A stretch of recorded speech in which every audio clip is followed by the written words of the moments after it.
à tous, j'espère que vous allez bien. On se retrouve aujourd'hui pour une FAQ, la toute première sur ma chaîne. J'en avais lancé une il y a à peu près un an mais j'avais eu très peu de questions.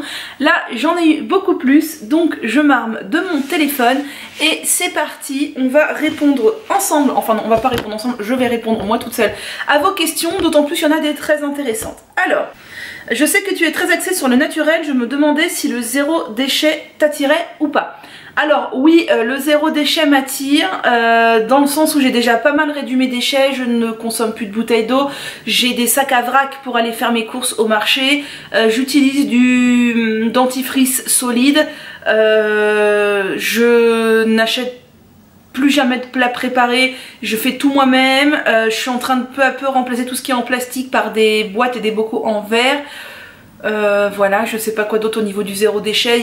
J'ai les serviettes hygiéniques, j'utilise des serviettes hygiéniques lavables, des choses de ce genre. Après c'est vrai que je pourrais être beaucoup plus zéro déchet dans tout ce qui est cosmétique, mais je suis aussi quelqu'un qui aime tester les choses et je suis notamment une grande fan des après-shampoings. Les après-shampoings c'est dans des packaging en plastique, donc c'est vrai que pour l'instant ça a ses limites, mais oui c'est une tendance qui m'attire, qui me plaît. Pareil, je me suis fait des carrés de sopalin lavables, j'utilise des lingettes lavables, voilà, j'ai quand même pas mal réduit les déchets.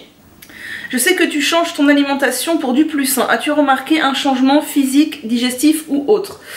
Alors, oui, j'ai changé mon alimentation, oui et non. Je suis flexitarienne à forte tendance végétalienne depuis je dirais au moins 3 ans. Et flexitarienne pourquoi? Parce qu'il m'arrive de manger de la viande et notamment du poisson quand je ne suis pas chez moi, parce que ça m'attire, parce que ça me fait envie et parce que je suis pas encore en mode complètement dégoûtée par ça. Mais je n'en achète absolument jamais. J'essaie de manger plus sain. Je mangeais déjà très sain avant, j'ai toujours aimé les fruits, les légumes, manger sain, etc. Là j'essaye de beaucoup réduire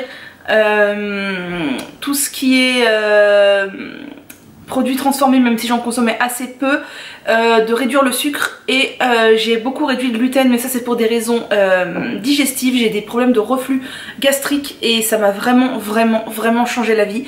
Donc voilà, je vous parlerai plus en détail de tout ça dans un moment parce que ça mérite une vidéo à part. Mais oui, j'essaie de manger plus sainement, de manger avec moins de gluten. Et oui, ça m'a changé la vie, c'est que j'ai perdu un peu de poids, hein, concrètement. Il y en a beaucoup qui l'ont remarqué, je pense. Voilà, j'espère que ça va continuer. Et sinon, niveau digestif, j'ai jamais eu de soucis vraiment, à part des reflux gastriques. Et ça, j'ai clairement remarqué que c'était à cause du gluten. Et sinon, au niveau forme, j'ai pas remarqué de changement parce que j'ai tendance à être très fatiguée et je suis toujours assez fatiguée. Et j'aimerais bien que la tendance s'inverse parce que toutes mes analyses de sang, tout est très bien, mais je suis fatiguée. Je sais qu'il y a une grande part de fatigue psychologique aussi, mais voilà, c'est quelque chose que j'aimerais résoudre et j'aimerais que l'alimentation m'y aide. Est-ce que certains parents enfants de ton école ont découvert tes vidéos? Si oui, quelle a été leur réaction? Alors, je suis enseignante pour ceux qui ne le savent pas. Non, les parents ne savent absolument pas que j'ai une chaîne YouTube. Il y a un seul parent qui m'a retrouvée sur Facebook et en fait ça s'est arrêté là, elle m'a vue, elle était contente et c'est tout. Mes collègues ne savent pas que j'ai une chaîne YouTube, ou du moins ils ne me l'ont pas dit.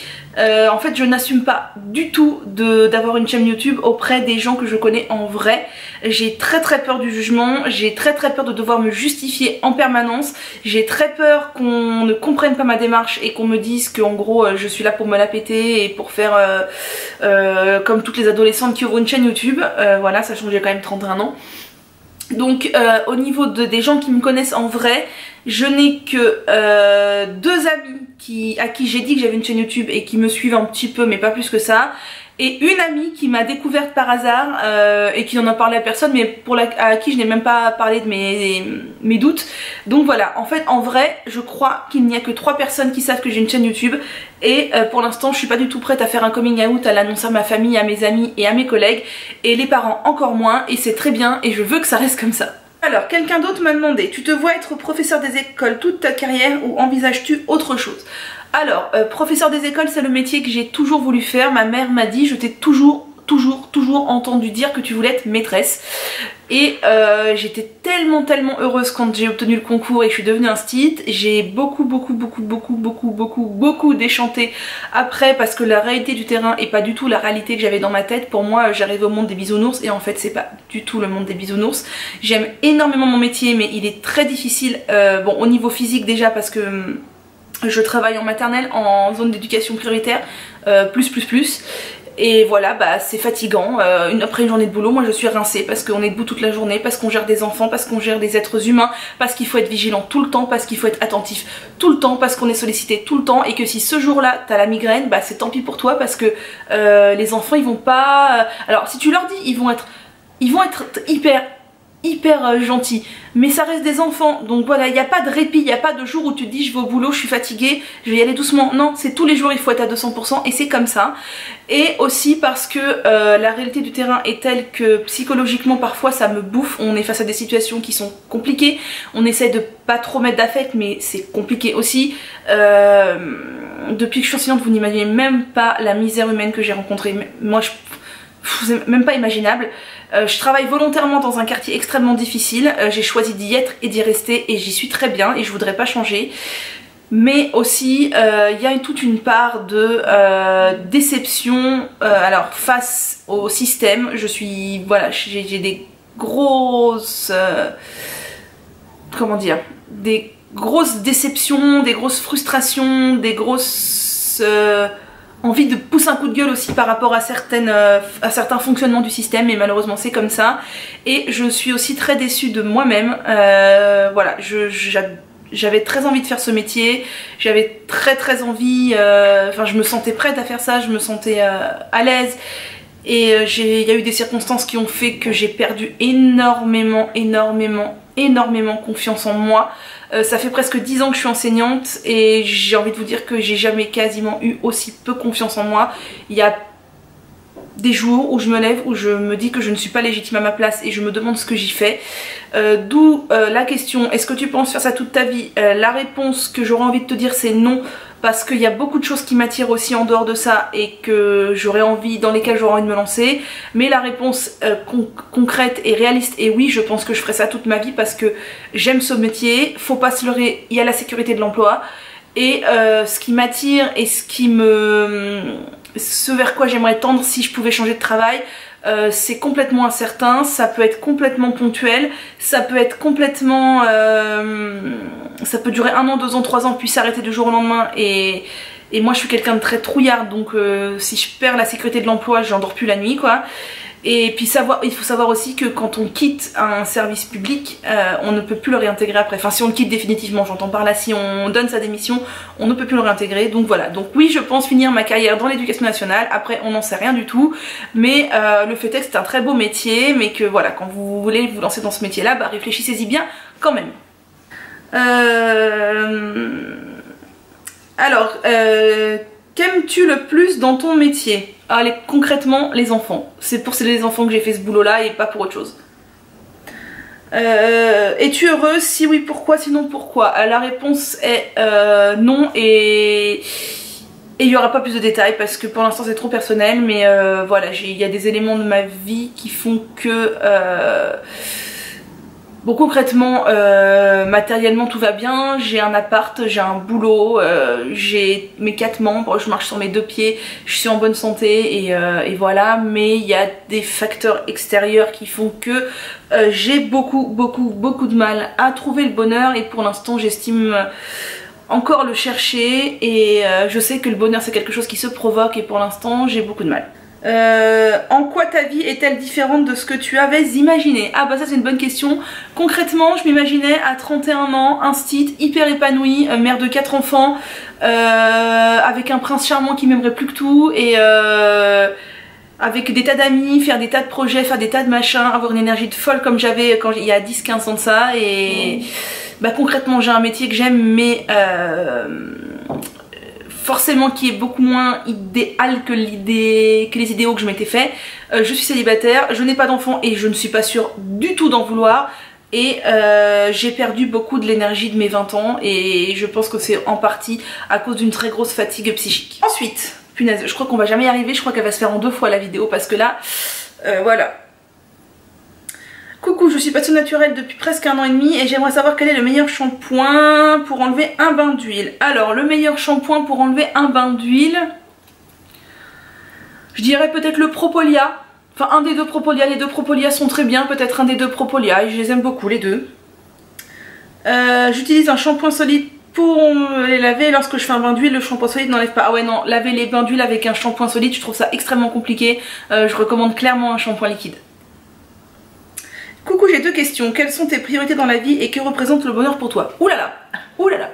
Mes priorités dans la vie, je dirais que ma priorité idéale ce serait d'être heureuse, sauf que ce n'est clairement pas une priorité dans ma vie à l'heure qu'il est.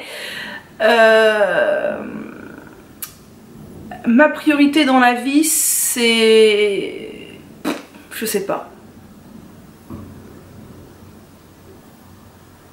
Essayer d'aller bien au quotidien. Essayer de faire que chaque jour soit beau. Voilà, peut-être. Et que représente le bonheur pour toi? Question trop compliquée, je sais pas. Ouh là là, que penses-tu du féminisme? Alors, le féminisme, bah clairement je suis pour, hein. Je suis une femme indépendante qui veut potentiellement pas d'enfants et qui vit seule et qui s'assume complètement. Donc voilà, après je m'y connais pas assez bien sur le sujet pour vous donner un avis comme ça plus étendu, mais je suis clairement pour sans rentrer dans l'extrémisme. Aimes-tu voyager? Non, pas du tout, je suis une grosse trouillarde, j'ai peur de tout, de l'avion, j'ai peur de partir loin de chez moi, j'ai peur d'être dans un pays étranger et de tomber malade, j'ai peur de pas comprendre ce qu'on me dit, j'ai peur de tout. Combien as-tu d'animaux, leur âge et leur prénom? Alors j'ai 3 animaux, j'ai Perle qui est une chatte tricolore qui va avoir 6 ans, j'ai Plume qui est un lapin bélier angora qui va avoir 6 ans aussi, et Minette, une petite chatte tigrée, rayée, tigrée, je sais pas comment on dit, qui va avoir 5 ans, et malheureusement Perle et Minette ne s'entendent pas du tout, ce qui fait que j'ai dû scinder l'espace en deux dans mon appartement, c'est extrêmement compliqué. Voilà. Comment se sont passées tes études? As-tu bien vécu tes années à l'université? Quels conseils donnerais-tu à des étudiants? Alors moi j'ai fait une école maternelle, une école élémentaire, j'ai été en collège et en lycée privé par choix de mes parents qui avaient peur des incivilités au collège de secteur où je devais aller. J'ai fait un bac littéraire, puis je suis allée à l'université, j'ai fait une licence de lettres modernes, j'ai beaucoup aimé. D'ailleurs je m'en suis sortie beaucoup mieux en licence que au bac L, clairement au bac L je l'ai eu avec 11 et ma licence je l'ai eu avec pas loin de 13,5, quelque chose comme ça. J'ai beaucoup aimé ma licence, mais je pense qu'il a joué, c'est que j'étais dans une petite fac, qu'on était une petite promo, on était 150, donc clairement on remplissait la moitié des amphis, on a fini par tous se connaître en 3 ans. J'ai rencontré des personnes extraordinaires, il y en a peut-être une ou deux qui passeront par là et je leur fais des gros bisous. Et j'ai beaucoup aimé mes 3 années de fac, vraiment nickel. Quel conseil je donnerais à des étudiants? D'être assidu, d'être présent, de pas sécher les cours, de pas se dire chouette je suis étudiant, je sèche les cours, même si ça m'est arrivé, hein, clairement ça m'est arrivé de sécher des cours à la fac, mais voilà. Et moi j'ai la chance, c'est que être en privé je recommande pas forcément parce que je pense que ça m'a beaucoup détruit au niveau confiance en moi, à force d'entendre à chaque fois qu'on est nul, qu'on n'a rien à faire là et que de toute façon on n'y arrivera pas, c'est très compliqué à vivre. Mais ça m'a donné une méthode de travail de dingue, ce qui fait que je suis arrivée à la fac et j'ai trouvé ça extrêmement facile. Donc voilà, conseil, accrochez-vous et puis donnez-vous à fond, voilà. Alors, je voulais savoir quel métier tu exerçais. Alors je suis instite, clairement.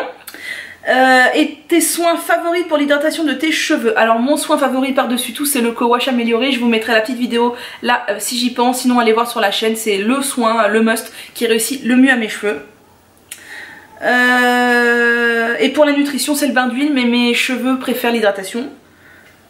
De quelle heure à quelle heure dors-tu? Combien d'heures de sommeil? Alors en période de boulot j'essaye de me coucher entre 21h et 22h, c'est hyper tôt, et j'essaye de lire entre 15 minutes et 1 heure en fonction du bouquin que je lis, si j'ai envie, si j'ai pas envie, si je suis fatiguée ou pas. Et moi il me faut au moins 8 heures de sommeil, sinon je suis vraiment pas bien. Et quand je dis pas bien c'est que ça peut aller jusqu'à des vertiges et je suis vraiment pas bien quoi. Et si je me laisse dormir comme ça le week-end ou les vacances, je suis quelqu'un qui dort entre 9 et 10 heures.